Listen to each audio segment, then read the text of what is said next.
Okay, so here are 4 SEO tips to outrank your competition for your home service contracting company. Number 1, location is everything. Really, you need to dial in and understand your location, especially people that are in large metro areas. People in large metro areas have a tendency of trying to go too large and try to rank in multiple cities, or maybe if you're in Atlanta, you want the keyword Atlanta, but really, do you? Maybe you're 40 minutes out from downtown Atlanta, you're in a suburb. Really understand your location and make sure that when you set up your website, the general rule of thumb is as close to home as you can get it. That's where you want to start. Here our company's in Minneapolis, and Minneapolis has lots and lots of suburbs. So for example, if your company is actually in Burnsville and there's enough work for your company to stay busy in Burnsville, why in the world would you try to rank for another city 45-50-minute drive commute away, right? So if you're in the city of Burnsville, optimize your site first for Burnsville. And once you've got too much crew and too many people and there's not enough work, then expand it out geographically. Start from the center point, move it out. It's much easier to rank because Google really wants to give people geographic results that are relevant to them. So if they're searching for a home basement remodeling contractor near me, they literally want the person closest to them, right? So they're going to start, that's how Google's going to show the results. They're going to try to show the results starting in a small circle, working its way out.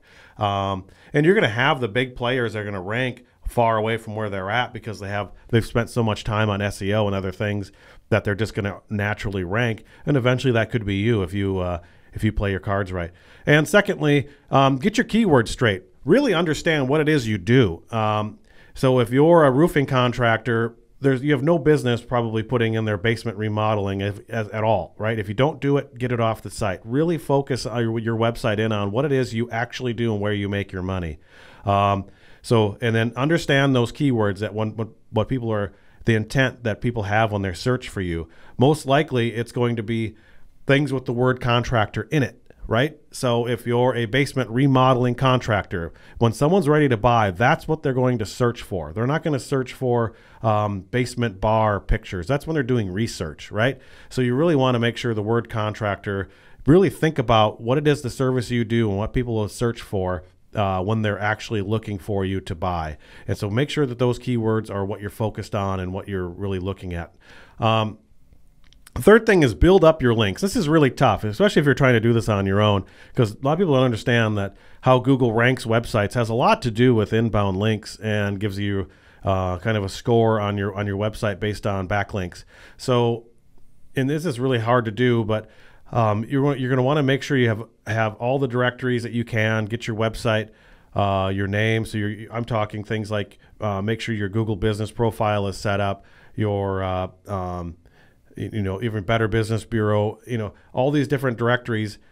Make sure that your business is also listed. If you do a good way to do this is just to do a search for the services you offer and look at some of these directories that are out there, and just try to get your that's a good place to start, is just to get your company listed in there. And another easy thing you could do to improve your inbound links is to have a really good content strategy. So if you're good at writing blogs, or even if you're good at putting before and after photos of what it is that you've done, there's other bloggers or other people out there that might link to your work just because you've done a really good job doing that. And then lastly, vendors. So if you're a roofer and you do Owens Corning roofs, or you do siding and you do James Hardie siding, and you're an authorized dealer, ask for those links back to your website if they have a dealer locator or anything like that. Those are some really easy links, and they bring qualified people to your website as well. And the last thing, number 4, make sure your website is mobile friendly as possible. Google does now, and have for a couple of years, thing called the mobile first index. That means they look at your website as if they're a smartphone. So when Google comes out and looks and crawls your website, they're looking at it from the lens of as if they were a smartphone. So they're looking at all the layout, the links, where the buttons are, how the content's laid out.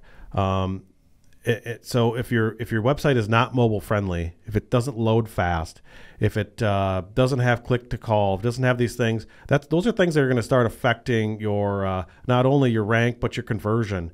So make sure that these things, look at your phone as on your website, look at your website on your phone and just go through it as if you're a user. Make sure that everything functions and it makes sense. And then if most of this stuff should be handled by an agency. If you're a relatively good sized company, make sure you have an agency that's handling your website, your SEO, and other things, because that's what's really going to make a long-term difference for you. Hey everyone, thanks for listening to Near Me, the local marketing podcast. Don't forget to like and subscribe.